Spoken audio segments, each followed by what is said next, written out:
Hi patients, aloha aloha.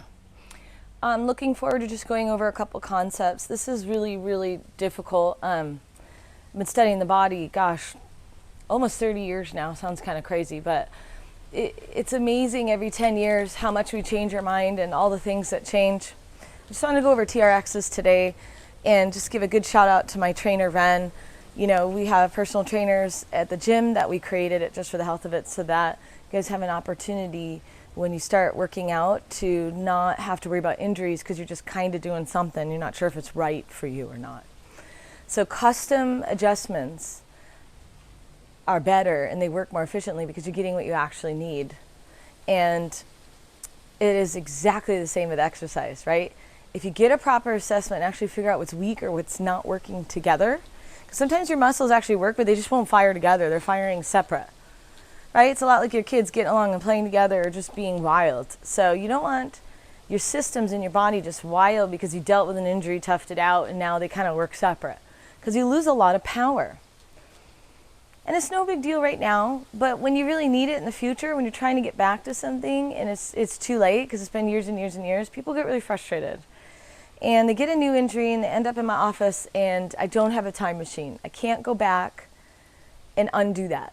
But what we can do is learn and not accumulate anymore. Because let me tell you, at 70, 80, 90 years old, I'm helping patients at that age that really wish that they knew the information that we're going over today, right now, so that they didn't collect these problems that keep them in a chair, right? Because they kind of feel like a prisoner and they got to quit doing things they love in life. And it's debilitating not to play with your kids and travel and all sorts of things because people don't feel good.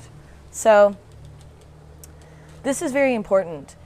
Stretching is okay. Stretching well is amazing. Stretching perfect is ideal. Okay, so there's a spectrum for everything on this planet, including stretching. And stretching is probably one of the most misunderstood things that I see come into my clinic and the #1 injury causer. So it's kind of a bummer when people are trying to do something really good for themselves. It's very frustrating. I can see this like look of defeat on their face when they just feel like, oh my gosh, I've been trying so hard to help myself and you're telling me that's what caused the injury. And it's very sneaky, right? So if I go to stretch my shoulders and I just take my arm and start pushing, I am not pushing back. So my muscle's completely relaxed. It's not activating. It's just getting scrunched into a stretch, okay? If it's not activated, it's not strengthening when it's being stretched. And that's what we're looking for. So an ideal stretch is when a muscle is actually activated and working.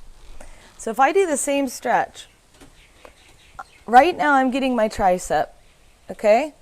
And I have to use the muscle. I would use the muscle to come back. So as I inhale, I'm getting a nice stretch as I inhale. I'm getting the oxygen in there and I'm getting length while using the muscle, right? Now I'm at end range, just as far as I can go before it starts to hurt and my body would try cheating with my abs, with everything. So I'm going to exhale into a rep. And now I got an exercise and a stretch at the same time.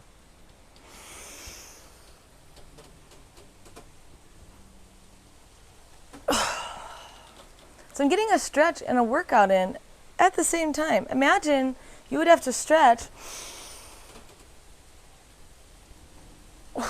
separate from a workout. So you can stretch in between your repping and rep in between. We've evolved in exercise and it's a beautiful thing. If I'm weaker on the left because I'm right-handed, I'm going to do more on my left side. So we're going to throw also some common sense into our workouts.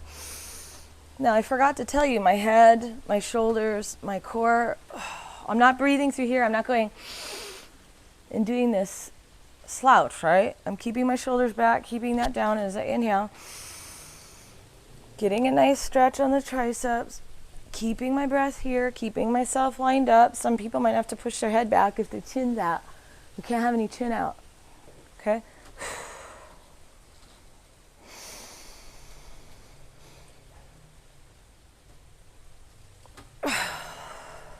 Now, I stretched and worked out at the same time. How long did that take? It's so cool. We save time. We get the right form.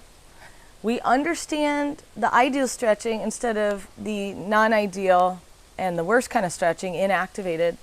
And a lot of people have said a lot of positive things about yoga, right? They're like, wow, yoga is really amazing. I'm so much stronger. I have better balance. In yoga, you have to activate a lot of muscles to hold a posture for a long time. And so that activation is getting you strength, but the strength is also at end range, okay? Now, there are a few poses in yoga that might not suit you, right? It might stretch an area that is actually damaged, and so that would be bad. And that's why you come into your chiropractic visits and we assess which ones may be safe or not. So sometimes you gotta, make sure that you bring that to our attention during your checkup visit, because if you're gonna start getting into more activities, we wanna make sure we customize which ones you're gonna get the most out of, and we're gonna get all the muscles firing together so that they're ready for the exercise. So I really hope that clears things up with, stretching. And let me just review, okay? 90% of stretching is posture and breathing. You gotta have everything lined up. You gotta inhale while you're going through the stretch. You gotta exhale as you activate, okay? Second thing is don't stretch without activating. If you don't activate the muscle and you're stretching, it's not doing much other than just you're trying to force it to lengthen. And if you have poor posture, it's just going to tighten back up. If you stretch a joint underneath the muscle that's too loose, you're actually injuring an injury. Like nobody stretches a sprained ankle. So if you're stretching where you have pain, you definitely know it's not the right place to stretch. And you're probably frustrated that the stretching isn't working. So last but not least, nutrition goes really well with the muscles. You got to feed them what they want. So sometimes it's a nutritional thing that's going on, and maybe not posture, breathing, or stretching. Maybe you guys are doing that awesome, and you're just really missing something. So in our clinic, we're integrated, and you might get different solutions from us. But just remember, get the basics down about stretching so that when you're at home doing stuff, you're not injuring yourself. Aloha.